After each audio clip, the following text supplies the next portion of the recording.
Hello students, welcome to RH chemistry. So ನಾಳೆ ಯಾರ್ಯಾರು second PUC annual board examination ಕೆಮಿಸ್ಟ್ರಿಯನ್ನು ಬರೆಯೋದಕ್ಕೆ ಹೋಗ್ತಾ ಇದ್ದೀರಿ ಅವರೆಲ್ಲರಿಗೂ ಕೂಡ ಆಲ್ ದ ಬೆಸ್ಟ್ ಅಂತ ಹೇಳೋದಕ್ಕೆ ಇಷ್ಟಪಡ್ತೀನಿ. ಸೊ ಇದರ ಜೊತೆಗೆ ಕೆಲವೊಂದಿಷ್ಟು 10 ಟಿಪ್ಸ್ಗಳನ್ನು ನಿಮಗೆ ಕೊಡೋದಕ್ಕೆ ಇಷ್ಟಪಡ್ತೀನಿ. ಸೊ ದ್ಯಾಟ್ ಆ ಒಂದಷ್ಟು ಟಿಪ್ಸ್ಗಳಿಂದ 1-2 ನಿಮಿಷ ನೀವು ನಿಮ್ಮ ಸಮಯವನ್ನು ನನಗೋಸ್ಕರ ಮೀಸಲಿಡಿ. ಈ 10 ಟಿಪ್ಸ್ಗಳಿಂದ ನಿಮಗೆ ಈ 4 ಮಾರ್ಕ್ಸ್ ಜಾಸ್ತಿ ಆದರೆ, ನಿಮ್ಮ ಕಾನ್ಫಿಡೆನ್ಸ್ ಜಾಸ್ತಿ ಆದರೆ, ಸೊ ಅಷ್ಟೇ ಸಾಕು ನನಗೆ. ಎಸ್, ಫಸ್ಟ್ ಟಿಪ್ ನಂಬರ್ 1 ಅಂತಂದರೆ go to the exam centre at the correct time. ಭಾಳ ಹರಿಬರಿ ಮಾಡ್ಕೊಳ್ಳೋದಕ್ಕೆ ಹೋಗಬೇಡಿ. ಬೆಳಗ್ಗೆ ಎದ್ದ ತಕ್ಷಣ ಭಾಳ ಟೆನ್ಷನ್ ಮಾಡ್ಕೊಳ್ಳೋದಕ್ಕೆ ಹೋಗಬೇಡಿ. ಯಾವುದೋ 1-2 ಕಾನ್ಸೆಪ್ಟನ್ನು ಓದದೇನೆ ನೀವು ಬಿಟ್ಟಿದ್ರೂ ಕೂಡ ಆ ಕಾನ್ಸೆಪ್ಟ್ ಬಗ್ಗೆ ಭಾಳ ನಿಮ್ಮ ಟೈಮನ್ನು ವೇಸ್ಟ್ ಮಾಡಿ ನಿಮ್ಮ ತಲೆಯಲ್ಲಿ ಟೆನ್ಷನನ್ನು ತುಂಬಿಕೊಂಡು ಉಳಿದಿರೋ ಕಾನ್ಸೆಪ್ಟನ್ನು ಮರೆಯೋದು ಬೇಡ. ಸೊ 2-3 ಕಾನ್ಸೆಪ್ಟ್ ಬಿಟ್ಟರೂ ಕೂಡ ಪರವಾಗಿಲ್ಲ, don't worry about that. So go to exam centre at the correct time with the hall ticket, very important. So ಭಾಳ ಜನ ವಿದ್ಯಾರ್ಥಿಗಳು ಹಾಲ್ ಟಿಕೆಟ್ ಬಿಟ್ಬಿಟ್ಟು ಟೆನ್ಷನ್ ಆಗಿಬಿಟ್ಟು ಎಕ್ಸಾಮಿಗೆ ಹೋಗ್ತಾರೆ. ಸೊ ಹಾಲ್ ಟಿಕೆಟ್ ತೊಗೊಂಡಿದ್ದೀರಾ ನೋಡ್ಕೊಳ್ಳಿ. ಸೊ ಎಲ್ಲ ಬೇಕಾಗಿರೋವಂಥ ಐಟಮ್ಸ್ಗಳನ್ನ ತೊಗೊಂಡಿದ್ದೀರಾ ಅಂತ ನೋಡ್ಕೊಳ್ಳಿ. ಫೈನಲಿ ಮುಖದ ಮೇಲೆ ಒಂದು ಸಣ್ಣದಾದ ಸ್ಮೈಲ್ ಇರಲಿ. ಆ ಒಂದು ಸ್ಮೈಲ್ ನಿಮ್ಮ ಕಾನ್ಫಿಡೆನ್ಸನ್ನು ಜಾಸ್ತಿ ಮಾಡ್ತದ ಅನ್ನೋದು ಗೊತ್ತಿರಲಿ. ಎರಡನೇದಾಗಿ, ನಿಮಗೆಲ್ಲ ಗೊತ್ತೇ ಇದೆ, ಕ್ವಶನ್ ಪೇಪರ್ನ ಓದೋದಕ್ಕೆ 15 ಮಿನಿಟ್ಸ್ ಟೈಮನ್ನು ಕೊಡ್ತಾರೆ. ಸೊ ಆ 15 ಮಿನಿಟ್ಸ್ ಟೈಮನ್ನು ಕರೆಕ್ಟಾಗಿ ಯುಟಿಲೈಸ್ ಮಾಡ್ಕೊಳ್ಳಿ. ಸೊ ಆ 15 ಮಿನಿಟ್ಸಲ್ಲಿ ಕ್ವಶನ್ ಪೇಪರ್ ಮೇಲೆ ಏನೂ ಮಾರ್ಕನ್ನು ಮಾಡೋದಕ್ಕೆ ಹೋಗಬೇಡಿ. ನಿಮ್ಮ ರಿಜಿಸ್ಟರ್ ನಂಬರ್ನ ಮಾತ್ರ ಬರೀಬೇಕು. ಸೊ ಏನೂ ಮಾರ್ಕ್ ಮಾಡೋದಕ್ಕೆ ಹೋಗಬೇಡಿ. ಬಟ್ ತಲೆಯಲ್ಲಿ ಅಂದ್ಕೊಳ್ಳಿ, ಈ ಕ್ವಶನ್ ನಾನು ಫಸ್ಟ್ ಅಟೆಂಪ್ಟ್ ಮಾಡ್ತೀನಿ, ಈ ಕ್ವಶನ್ಸನ್ನು ನೆಕ್ಸ್ಟ್ ಅಟೆಂಪ್ಟ್ ಮಾಡ್ತೀನಿ, ಈ ಕ್ವಶನ್ಸನ್ನು ಯಾವಾಗ ಅಟೆಂಪ್ಟ್ ಮಾಡಬೇಕು ಅನ್ನೋದನ್ನು ನಿಮ್ಮ ಮನಸ್ಸಿನಲ್ಲಿ, ಮೈಂಡಲ್ಲಿ ಆಲ್ರೆಡಿ ಡಿಸೈಡ್ ಮಾಡಿ. ಯಾವ ಕ್ವಶನ್ ಅಟೆಂಪ್ಟ್ ಮಾಡಿಸಿ. ಎಲ್ಲ ಕ್ವಶನ್ಗಳು ಒಂದೇ ರೀತಿ ಇರಬೇಕು, ಸಿಂಪಲ್ಲೇ ಇರಬೇಕು, ಡಿಫಿಕಲ್ಟೇ ಇರಬೇಕು, ಯಾವುದು ಹಾರ್ಡ್ ಆ್ಯಂಡ್ ಫಾಸ್ಟ್ ರೂಲ್ ಇಲ್ಲ. ಸೊ ಮೊದಲನೇದಾಗಿ ಏನು ಮಾಡಬೇಕು ಅಂದರೆ ಸಿಂಪಲ್ ಇರೋ ಕ್ವಶನ್ಸ್ಗಳನ್ನು ಸಾಲ್ವ್ ಮಾಡಬೇಕು, ಹೌದಾ? ಸೊ ಅದಕ್ಕೆ ಯಾವುದು ಸಿಂಪಲ್, ಯಾವುದು ಸ್ವಲ್ಪ ಡಿಫಿಕಲ್ಟ್ ಇದೆ, ನನಗೆ ಸ್ವಲ್ಪ ಟೈಮ್ ಬೇಕು ರೀಕಾಲ್ ಮಾಡ್ಕೊಳ್ಳೋದಕ್ಕೆ ಅದನ್ನು ನೀವು ಫಸ್ಟ್ 15 ಮಿನಿಟ್ಸ್ ಕೊಟ್ಟಾಗ ಮೊದಲೇ ಡಿಸೈಡ್ ಮಾಡ್ಕೊಳ್ಳಿ. ಸೊ ದ್ಯಾಟ್ ಮುಂದಿನ ಒಂದು ಕ್ವಶನ್ ಪೇಪರ್ ಈಸಿಲಿ ಆಗಿ ಹೋಗಿಬಿಡ್ತದೆ. ದೆನ್ ಮೂರನೇ ಇಂಪಾರ್ಟೆಂಟ್ ಟಿಪ್ಸ್ ಅಂತಂದರೆ keep first 2 pages for MCQs. First 2 page 3 page ನೀವು ಆಲ್ರೆಡಿ ಫಸ್ಟ್ 20 ಕ್ವಶನ್ಸನ್ನು ಫಿಸಿಕ್ಸಲ್ಲಿ, ಮ್ಯಾಥಮೆಟಿಕ್ಸಲ್ಲಿ ಬರೆದಿದ್ದೀರಿ, ನಿಮಗೊಂದು ಅಂದಾಜಿದೆ. ಸೊ ಆ ಅಂದಾಜಿನ ಪ್ರಕಾರ ಫಸ್ಟ್ ಒಂದು 2 ಪೇಜೋ 3 ಪೇಜೋ ಸೊ ಅದನ್ನು ಮಲ್ಟಿಪಲ್ ಚಾಯ್ಸ್ ಕ್ವಶನ್ ಮತ್ತು ಫಿಲ್ಲಿಂಗ್ ದ ಬ್ಲ್ಯಾಂಕ್ಸ್ಗೋಸ್ಕರ ಮೀಸಲಿಟ್ಕೊಂಡ್ಬಿಡಿ. Right? So filling the blanks ಬರೆಯೋದಕ್ಕೆ ಮತ್ತು ಮಲ್ಟಿಪಲ್ ಚಾಯ್ಸ್ 20 ಕ್ವಶನ್ನ ಬರೆಯೋದಕ್ಕೆ ಸೊ ಫಸ್ಟ್ 2 ಪೇಜ್ ಅಥವಾ 2.5-3 ಪೇಜನ್ನು ಮೀಸಲಿಟ್ಕೊಂಡ್ಬಿಡಿ. ರೈಟ್? ಸೊ ಅದರಲ್ಲಿ ಈಸಿ ಕ್ವಶನ್ಸನ್ನು ಫಸ್ಟ್ ಅಟೆಂಪ್ಟ್ ಮಾಡಿ. ಸೊ MCQs ಈಸಿ ಇರಲಿ, ಡಿಫಿಕಲ್ಟ್ ಇರಲಿ, ಫಸ್ಟ್ 2 ಪೇಜ್ ಅಥವಾ 3 ಪೇಜೆಲ್ಲ ಬರೀಬೇಕು. ಸೊ ಯಾವುದು ಬರ್ತದ, ಕ್ವಶನ್ ನಂಬರ್ ಹಾಕ್ಕೊಂಡಿರ್ತೀರಿ, ಯಾವುದು ಬರ್ತದ ಅದನ್ನು ಮೊದಲು ಅಟೆಂಪ್ಟ್ ಮಾಡಿ. ಸೊ ಕೆಲವೊಂದು ಕ್ವಶನ್ಸ್ MCQsದಲ್ಲಿ ಹಾಟ್ಸ್ ಕೇಳ್ತಾರೆ, ಹೈಯರ್ ಆರ್ಡರ್ ಥಿಂಕಿಂಗ್ ಸ್ಕಿಲ್ಸ್ ಕೇಳ್ತಾರೆ, ಹೌದಾ? ಫಿಸಿಕ್ಸಲ್ಲೂ ಕೂಡ ನಿಮಗೆ ಎಕ್ಸ್ಪೀರಿಯನ್ಸ್ ಆಗಿದೆ. ಅಂಥ ಕ್ವಶನ್ಸ್ಗಳ ಬಗ್ಗೆ ಭಾಳ ತಲೆ ಕೆಡಿಸ್ಕೊಂಡು ಆ ಟೆನ್ಷನ್ ಮಾಡಿಕೊಂಡು ಇದು ಬರೋದಿಲ್ಲ ಅಂಥೇಳಿ ಮುಂದಿನ ಕ್ವಶನಿಗೆ ಅದು ಇಫೆಕ್ಟ್ ಆಗೋದು ಬೇಡ. ಓದಿ, ಈಸಿ ಇದೆಯಾ, ಇಮಿಡಿಯೇಟ್ ಬರ್ತದ, ಬರೀರಿ. ಬರೋದಿಲ್ವಾ, keep it as it is. ಆ ಕ್ವಶನ್ಸನ್ನು ಹಾಗೇ ಇಡಿ. ಹಾಗೆ ಇಟ್ಬಿಟ್ಟು 2 ಮಾರ್ಕ್ಸ್ 3 ಮಾರ್ಕ್ಸ್ 5 ಮಾರ್ಕ್ಸ್ ಮತ್ತು ನ್ಯೂಮರಿಕಲ್ ಪ್ರಾಬ್ಲಮ್ ಸೆಕ್ಷನ್ಗಳಿಗೆ ಹೋಗಿಬಿಡಿ. ಸೊ 2-3 ಪೇಜ್ ನೀವೇನು ಫಸ್ಟ್ 2-3 ಪೇಜ್ MCQs ಮತ್ತು FIBಗೆ ಬಿಟ್ಟಿರ್ತೀರಿ, ಅದಾದ ಮೇಲೆ ನಿಮಗೆ ಯಾವುದೇ ಕ್ವಶನ್ ನಂಬರ್ ಬೇಕಾದರೂ ಹಾಕಿ ಬರಿಬೋದು. 5 ಮಾರ್ಕ್ಸಿಂದ ಫಸ್ಟ್ ಯಾವುದೋ ಸಿಂಪಲ್ ಇದೆ, ಮೆಕ್ಯಾನಿಸಮ್ ಓದ್ಕೊಂಡು ಬಂದಿರ್ತೀರಿ, ಅದನ್ನು ಬರೀತೀರಿ. 3 ಮಾರ್ಕ್ಸಿಂದ ಯಾವುದೋ ಒಂದು ಸಿಂಪಲ್ ಇದೆ, ಅದನ್ನು ಬರೀರಿ. 2 ಮಾರ್ಕ್ಸಿಂದ ಯಾವುದೋ ಒಂದು ಸಿಂಪಲ್ ಇದೆ, ಅದನ್ನು ಬರೀರಿ. ಒಟ್ಟಿನಲ್ಲಿ ಕ್ವಶನ್ ನಂಬರ್ನ ಕರೆಕ್ಟಾಗಿ ಹಾಕಿ ಅದ್ರ ಮುಂದೆ ಆನ್ಸರ್ ಬರೀತಾ ಹೋಗ್ಬಿಡಿ ಅಷ್ಟೇ. So it is not the rule that 4ನೇ ಪೇಜಲ್ಲಿ 2 ಮಾರ್ಕ್ಸಿಂದ ಅಷ್ಟು ಒಂದೇ ಕಡೆ ಇರಬೇಕು, 3 ಮಾರ್ಕ್ಸಿಂದ ಒಂದೇ ಕಡೆ ಇರಬೇಕು, ಹಾಗೇನೂ ರೂಲ್ಸ್ ಇಲ್ಲ. ಸೊ ನಿಮಗೆ ಬೇಕಾದಲ್ಲಿ ಬರೀಬೋದು, ಬಟ್ ಕ್ವಶನ್ ನಂಬರ್ನ ಕರೆಕ್ಟಾಗಿ ಹಾಕಿ ಬರೀರಿ. ಸೊ ಡಿಫಿಕಲ್ಟ್ MCQs ಏನಿದೆ ಅದನ್ನು ಸೆಕೆಂಡ್ ರೌಂಡಿಗೆ ಇಟ್ಕೊಳ್ಳಿರಿ. ಸೊ ಅದನ್ನು ಫಸ್ಟ್ ರೌಂಡಲ್ಲಿ ಮುಗಿಸೋದಕ್ಕೆ ಹೋಗಬೇಡಿ. ಈಸಿ ಇರೋ MCQs FIBsಗಳನ್ನು ಮುಗಿಸ್ಬಿಟ್ಟು ಡೈರೆಕ್ಟ್ಲಿ ಸೆಕೆಂಡ್ ಅಂದರೆ 2 ಮಾರ್ಕ್ಸ್ ಕ್ವಶನಿಗೆ ಜಂಪ್ ಆಗಿ. Then write the question number correctly. ಇದು ಬಹಳ ಇಂಪಾರ್ಟೆಂಟು. ಭಾಳ ಜನ ವಿದ್ಯಾರ್ಥಿಗಳು ಕ್ವಶನ್ ನಂಬರ್ ಬಿಟ್ಬಿಡ್ತಾರೆ ಅಥವಾ ತಮಗೆ ಬೇಕಾಗಿದ್ದೊಂದು ಕ್ವಶನ್ ನಂಬರ್ ಹಾಕಿಬಿಡ್ತಾರೆ. ನೀವು ಬರೆಯೋ ಸೀರಿಯಲ್ ನಂಬರ್ ಬರೆಯೋ ಹಾಗಿಲ್ಲ. ಸೊ ಆ ಕ್ವಶನ್ ಪೇಪರಲ್ಲಿ ಯಾವ ಕ್ವಶನ್ ನಂಬರ್ ನಿಮ್ಮ ಪರ್ಟಿಕ್ಯುಲರ್ ಕ್ವಶನಿಗಿದೆ ಆ ಕ್ವಶನ್ ನಂಬರ್ನ ಕರೆಕ್ಟಾಗಿ ಹಾಕಿ. ಅದಾದಮೇಲೆ 5ನೇದಾಗಿ write the chemical equations wherever necessary. ಬಹಳ ಇಂಪಾರ್ಟೆಂಟ್ ಕೆಮಿಸ್ಟ್ರಿಯಲ್ಲಿ. ಕೆಮಿಕಲ್ ಇಕ್ವೇಷನ್ ಎಲ್ಲೆಲ್ಲಿ ಇದೆ ಅಲ್ಲಿ ಬರೀಬೇಕು. ಈಗ ಫಾರ್ ಎಕ್ಸಾಂಪಲ್ ನೋಡಿ, 2 ಮಾರ್ಕ್ಸ್ಗೆ ಕ್ವಶನ್ ಕೇಳಿಬಿಡ್ತಾರೆ, how do you prepare methyl iodide from methyl chloride? Write the name of the reaction. ನಿಮ್ಗೆ ಗೊತ್ತಿದೆ 2 ಮಾರ್ಕ್ಸ್ ಕೇಳಿದ್ದಾರೆ. ಹೌ ಡು ಯು ಪ್ರಿಪೇರ್, ಹೇಗೆ ಪ್ರಿಪೇರ್ ಮಾಡ್ತೀರಿ ಅಂತ ಕೇಳಿದ್ದಾರೆ. ನೀವು ಬರೀ ಎಕ್ಸ್ಪ್ಲನೇಷನ್ ಬರೀತೀರಿ ಅಷ್ಟೇ. So sodium iodide react with methyl chloride, so in presence of dry acetone give rise to methyl iodide ಅಂತೇಳಿ. ಬಟ್ ನನ್ನ ಸಜೆಷನ್ ಏನಂದರೆ, ಅದಕ್ಕೆ ನಿಮಗೆ ರಿಯಾಕ್ಷನ್ ಗೊತ್ತಿದೆ ಅಲ್ವಾ, ಬರೆದ್ಬಿಡಿ. ಕೆಲವೊಂದಷ್ಟಕ್ಕೆ only how do you prepare, explain the preparation of ಅಂತ ಅಷ್ಟೇ ಇರ್ತದೆ. ಆವಾಗ ನೀವು ಬರೀ ಎಕ್ಸ್ಪ್ಲನೇಷನ್ ಬರೆದ್ರೆ ಮಾರ್ಕ್ಸ್ ಸಿಗೋದಿಲ್ಲ.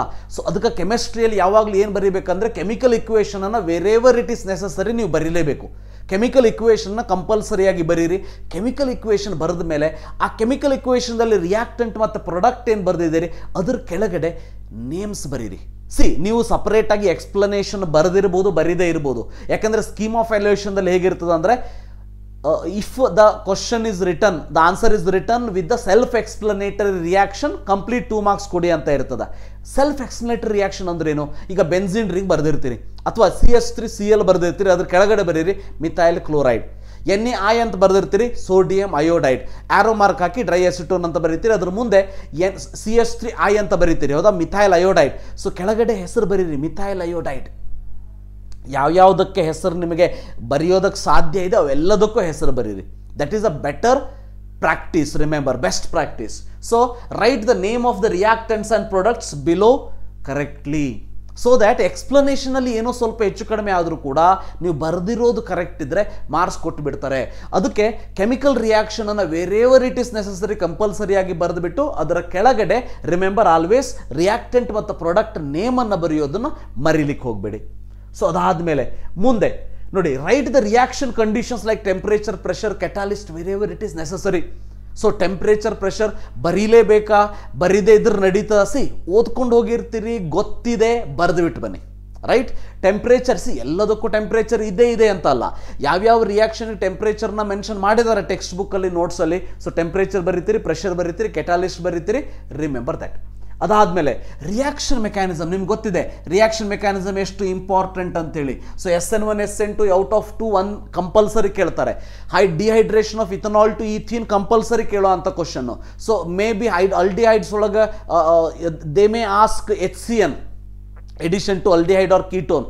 ಸೊ ಅದು ಮೆಕ್ಯಾನಿಸಮ್, ಯಾವುದೇ ಮೆಕ್ಯಾನಿಸಮ್ ಇರಲಿ, ಒಟ್ಟಿನಲ್ಲಿ mechanism ಬರೀಬೇಕಾದ್ರೆ write all the steps correctly. ಭಾಳ ಇಂಪಾರ್ಟೆಂಟ್ ಇದು. ಸ್ಟೆಪ್ಸ್ ರಾಂಗ್ ಬರೆದ್ಬಿಡ್ತೀರಿ ಅಥವಾ ಒಂದು ಸ್ಟೆಪ್ ಮಿಸ್ ಮಾಡಿಸ್ಬಿಡ್ತೀರಿ. So write the steps correctly with the arrow mark. ಎಲ್ಲೆಲ್ಲಿ ಸಿಂಗಲ್ ಹೆಡೆಡ್ ಆರೋ ಮಾರ್ಕ್ ಇದೆ, ಎಲ್ಲೆಲ್ಲಿ ರಿವರ್ಸಿಬಲ್ ಆರೋ ಮಾರ್ಕ್ ಇದೆ, ಅದನ್ನು ಕರೆಕ್ಟಾಗಿ ನೋಡ್ಕೊಂಡು ಹೋಗಿರಿ. ಆ ಆರೋ ಮಾರ್ಕನ್ನು ಕರೆಕ್ಟಾಗಿ ಬರೀರಿ. ಇನ್ನೊಂದು ಮೇಜರ್ ಮಿಸ್ಟೇಕ್ ಇಲ್ಲಿ ಏನು ಮಾಡ್ತೀರಿ ಅಂದರೆ, ಮೆಕ್ಯಾನಿಸಮಲ್ಲಿ ಚಾರ್ಜ್ ಬರೆಯೋದನ್ನು ನಿಲ್ಲಿಸ್ಬಿಡ್ತೀರಿ. ಚಾರ್ಜನ್ನು ಬರೆಯೋದೇ ಇಲ್ಲ.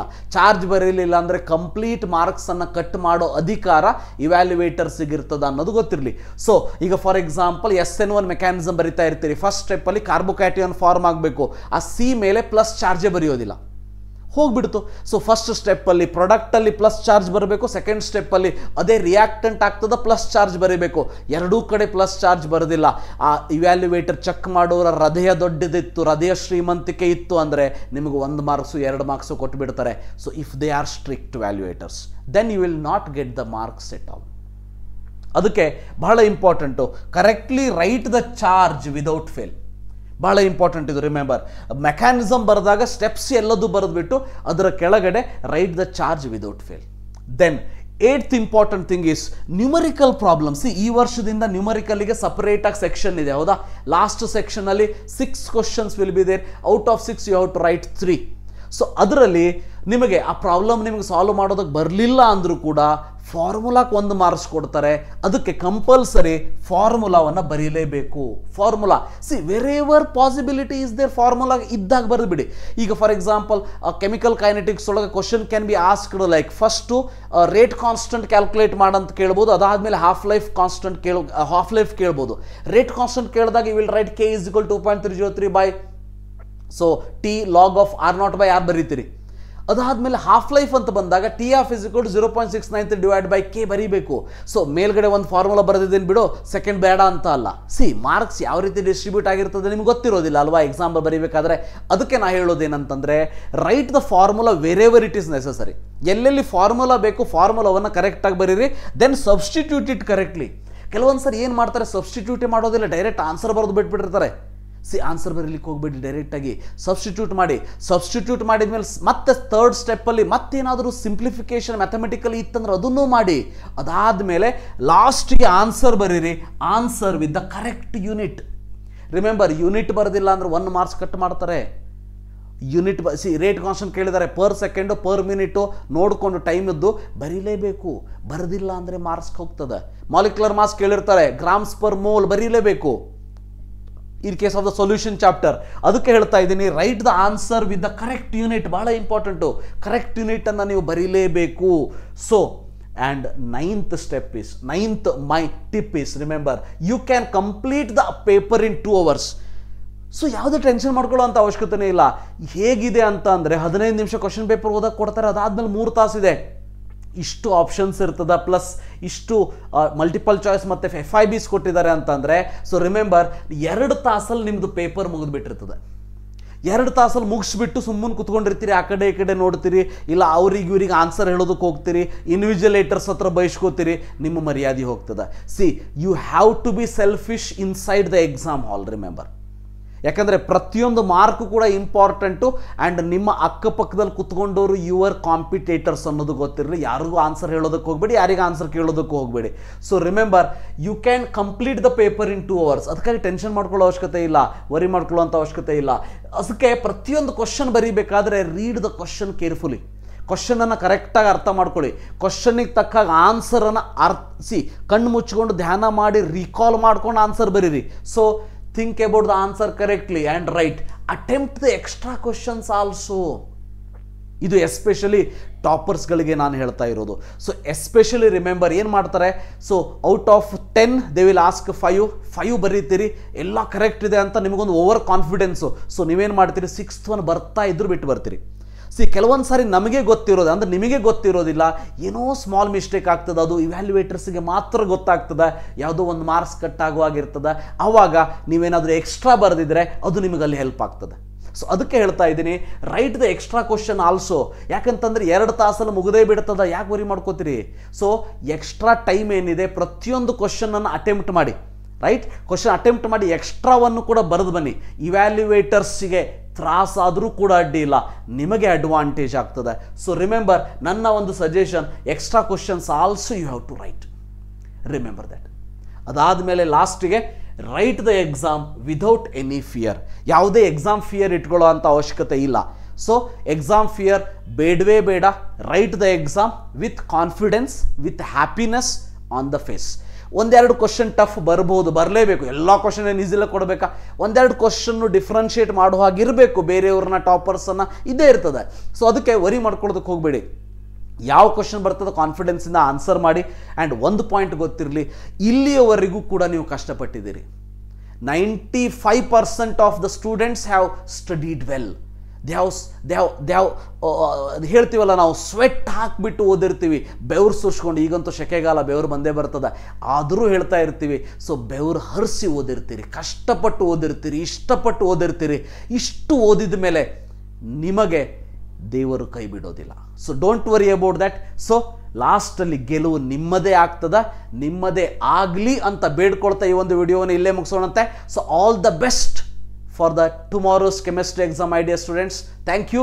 Have a nice day.